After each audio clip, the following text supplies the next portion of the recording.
Je suis animatrice du GAL Corse Orientale, donc c'est l'entité qui gère le programme Leader. Donc je suis salariée de la Comcom du Fumambou-Castille, où je travaille aussi pour la Comcom de l'Orient. Voilà, c'est un projet sur les deux territoires. Dans le cadre du programme Leader, on a des financements pour les porteurs de projets, mais on a aussi voulu mettre en place un réseau écotourisme pour amener une dynamique collective sur le territoire autour de cette idée d'écotourisme, donc un tourisme un peu autrement, qui limite son impact sur l'environnement et qui fait aussi attention à la manière d'accueillir, de rencontrer les visiteurs et de valoriser un territoire.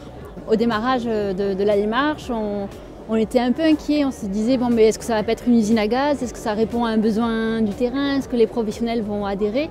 Donc on a été plutôt surpris positivement, c'est-à-dire qu'on a aujourd'hui 45 acteurs du territoire, des hébergeurs, des restaurateurs, des agriculteurs, des accompagnateurs de montagne, des jardins pédagogiques qui ont intégré cette démarche.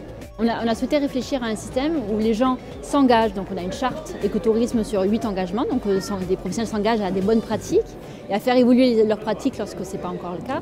Et on a réfléchi à un système où l'acteur public apporte des contreparties en termes d'outils d'accompagnement, en termes d'outils de communication, sur des expertises architectes, paysagistes, donc mobilisables lorsque l'acteur en a besoin. Donc l'idée c'était vraiment apporter une plus-value à ces acteurs qui font des efforts et qui prennent le temps dans leur pratique de faire autrement.